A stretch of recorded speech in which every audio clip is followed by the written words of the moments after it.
I tend to move around a little bit, so if you get to where you can't hear me, let me know. But I'm Chuck Hudson with First Commerce Credit Union, and I guess about 5 or 6 years ago, we created the First Commerce Foundation as a means to kind of formalize some of our literacy projects. Went to TCC, FAMU, Florida State, met with the folks at Chipola here, and so we do periodically, we'll do presentations on financial literacy to various classes. I've done orientation some, so basically it's just a means for us to get out there in the community to let you know about some things that are very topical in terms of financial literacy. And in particular, today we're going to kind of focus on 3 areas: the credit bureaus, the credit bureau process, the Beacon scores, budgeting, personal finance, and identity theft. And I got to tell you, any one of these topics I can talk about an hour and a half on. So bear in mind, I appreciate your patience. I'm taking to take a lot of information and put it into about 45 minutes. But at any point, you have any questions, please feel free to raise your hands, ask a question in the middle of the presentation. Feel free to come to me after the presentation. I put some of my business cards up here. If you'd like to call me or come by and visit about anything you got going on in your world, any questions you got, please let me know. I'm very accessible and happy to assist you any way I can. So again, we're going to talk about credit, why it's important, personal finance, and identity theft. And most importantly, the connection between all those 3 items. Because they're not isolated in silos. If you have your credit compromised, I can promise you that can lead to some serious problems with your finances. If your finances get out of whack for a number of reasons, that can lead to problems with your credit. If your identity is compromised, that can lead to problems with both. So the main thing I want to leave you with this morning is there's just an interconnection between all 3 of those areas, and I think there's some very simple things you can do to protect yourself and be proactive in terms of that area. Before we kind of get going, how many of you here know what your credit score is? Okay, probably 15, 20 of you. Credit scores, much like you will get, I'm most sure most of you will get an A in your classes. Your credit scores can go from an A plus to an F. And really there's a correlation between that grade. 850 is going to be about the highest credit score you can get. That's kind of the top of the pyramid in terms of you taking care of your personal finances. 350 is about as low as you can get. And I've seen them all ranges throughout the years. But I want to this is not any information right there. And there's going to be a lot of stuff in your handout that I'm not going to cover because I don't have time. But I'm going to go over some questions on your credit. And feel free just to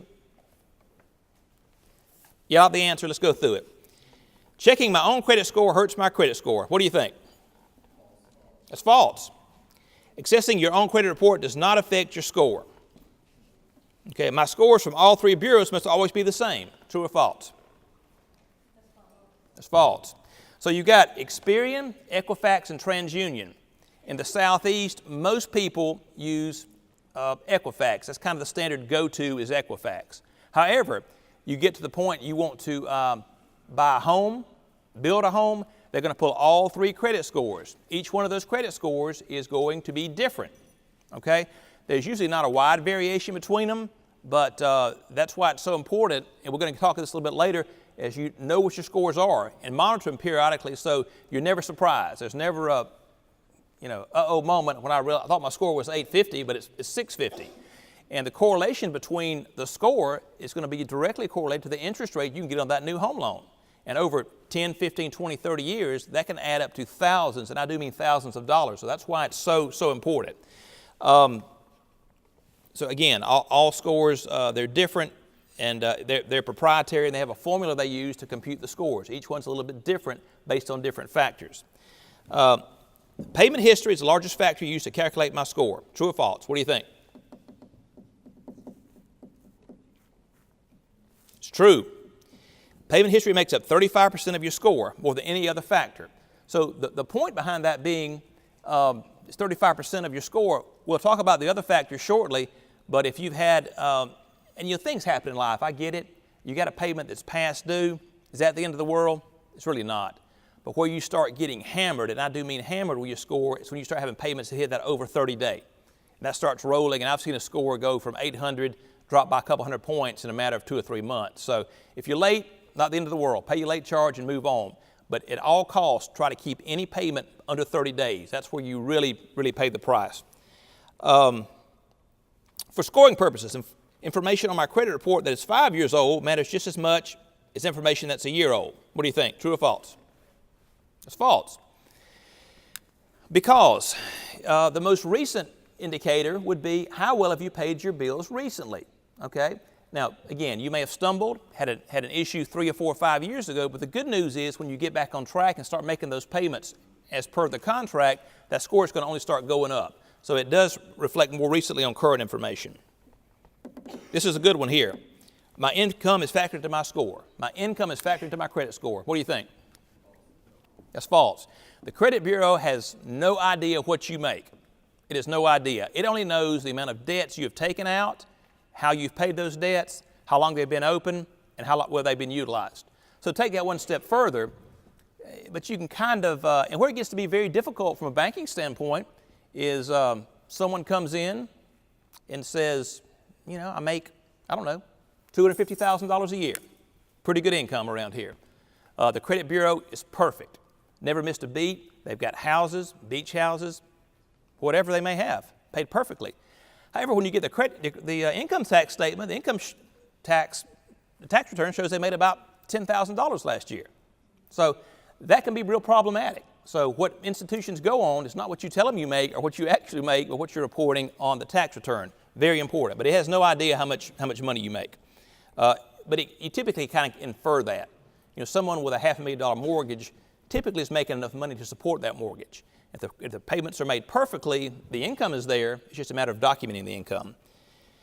It's a good one here. I can get a lower interest rate with a score of 850 than a score of 810. What do you think?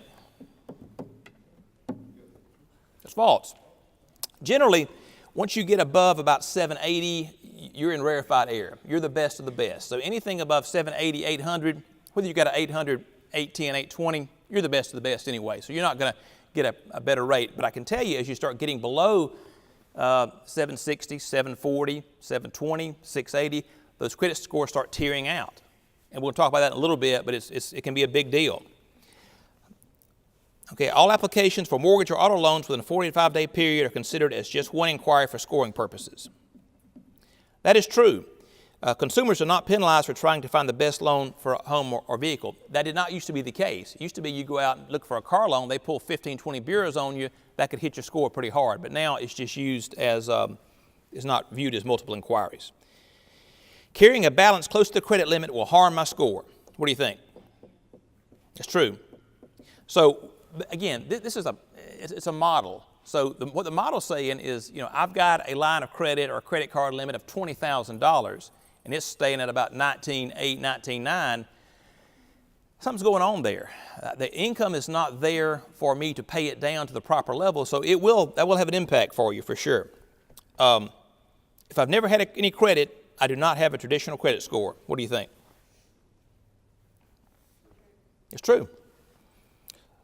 With no credit information, a score cannot be generated. So we're going to talk about that in a little bit more, so you'll just see no information available. And there's nothing wrong with not having any information available. And we're going to talk to, as we get into the identity theft segment of where we're going from today, is the main thing, though, is you going forward is you've got to know where you're at. And particularly regarding the identity theft, if you've been compromised in any way, it's critical that you know where you're at, because you can't begin to take corrective action unless you know there's a problem. So how many people in here have checked their credit bureau for any reason, just out of curiosity? Got a few people here. So, you know, the mindset is, I've never had any credit. Why don't you check my credit report? Well, in today's environment of identity theft being rampant, you know, I would even tell you that you have minor children, if you have nieces, nephews that are under the age of majority, under 18 years of age, I think it's critical that you check their credit report, because, you know, credit can be stolen from these people and used for purposes that are illegal to get credit. As well as we elderly parents, grandparents, once you get above 60, 65, most people aren't borrowing money. So I'm going to talk about that a little bit later. It's just a means to protect yourself. How you doing? If I need to clear up errors on my credit report, using a credit report company is the best method to do so. What do you think? I don't really think that's the case. If you've checked your credit report, you know there's a problem, the best thing you can do is call that merchant and talk to them, okay? So either the information on there is legitimate, it's correct, or it's not. If it's not correct, you need to provide them with the proper documentation to get it resolved. If it is correct, and you know it's correct, I mean, let's say you had a cable bill. Let's say you had a hospital collection item. It didn't really matter what it is. Most people, if you call them and talk to them, they will work with you, but you got to call them and talk to them, okay? That's critical. Let's talk about the composition of credit scores a little bit. And again, there's going to be a lot more information that you've got that I'm going to go over just due to time factors here. But as you look at your credit score composition, what you're talking about really is your payment history is about 35% of that score. The amount owed is about 30% of the score. The length of the credit history, very important. If you've got 4 or 5 new accounts opened up in the last 6 months, well, that's not really a track record. If you've had a credit bureau for 15, 20, 25, 30 years, there's a very clear indication of how you've handled your business over that period of time. 4, 5, 6 months, hard to tell because you just don't really know with that type of a short period. New credit, that's 10% of the factors, and types of credit used. That's a very good indication as well. So, any questions about any of that in terms of the credit world and what that looks like? I'd be happy to answer any questions that you have.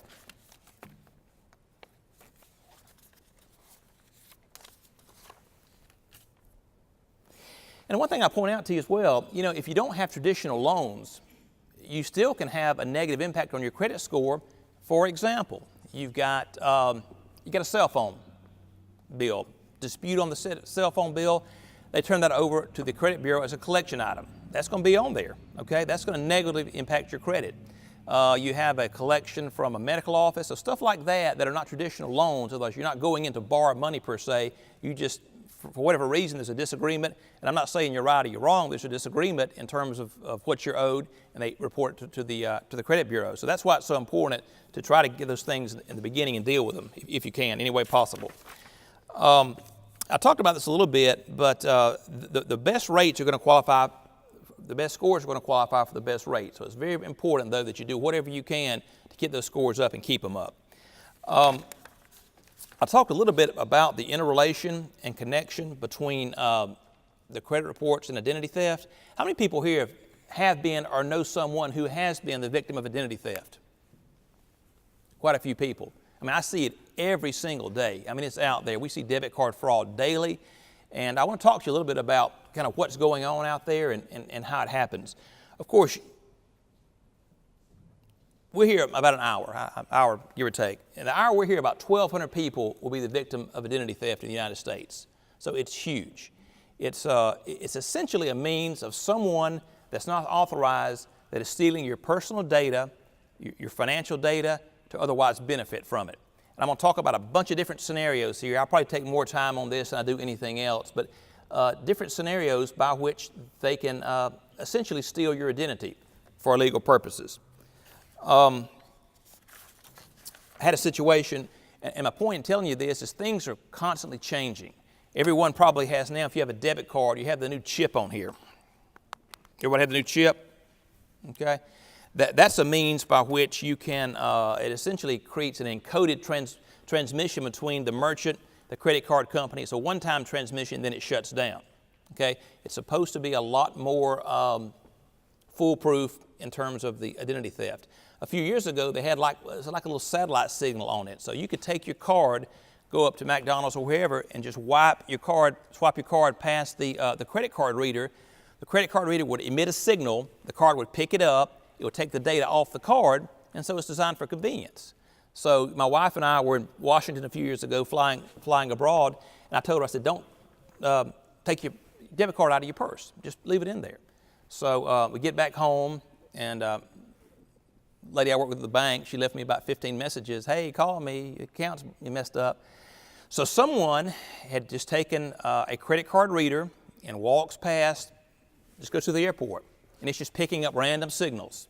Okay, and it's capturing those signals and putting them on a card. They could put them on a room card for that matter. And they'd gone throughout Pennsylvania and just hit gas stations, because gas stations most of the time have remote tanks. You don't have to go in the store. So they're going through just swiping until the money ran out. And then they're done. Now, the bank ultimately made my wife whole. It was about $2,000 they took out of the account. But the point is, these aren't victimless crimes. The owners of the bank, the stockholders of the bank ultimately had to sustain that loss because, again, someone's got to pay for it. And that's just an example that happened to me personally. The new encrypted debit cards, they are supposed to be a lot more efficient, but we see the debit card fraud daily. So it's just something that's very rampant. So if you look at your handout on the identity theft, we will go through a couple of things here. There's a risk assessment in there. Take a look at that. I mean, don't answer it out loud, but just ask yourself these questions.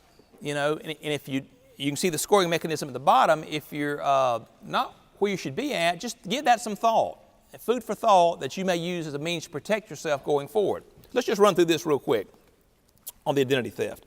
I shred all pre-approved credit offers, account statements, and financial documents before disposing of them. Very important. You have something called dumpster diving, in which people will pay folks, particularly financial institutions, doctors, lawyers' offices, to jump in the dumpster. They're looking for data, socials, addresses, anything they can get that they could use to replicate your identity. So if you have the ability to shred your documents, shred them. The cross-shredding, if you're familiar with how that works, the old shredders just shred them vertically. The cross-shredders shred them diagonally, so it's virtually impossible to put those back together again. But I would strongly encourage you to shred your documents. Anything that's sensitive, old tax returns, bank statements. I realize now that most people do most of their banking online, but as you get credit card offers, you'll get checks for balance transfers, things like that. It's so easy for someone to pick that out of the trash can, sign your name to it. 30, 45 days later, you get the statement, what happened? Okay, so it's critical that you take those things and shred them and dispose of them. I do not carry my Social Security card with me. It's very important. You need to commit that to memory, but I would strongly encourage you not to carry it around with you. I never leave my wallet or electronic devices unattended.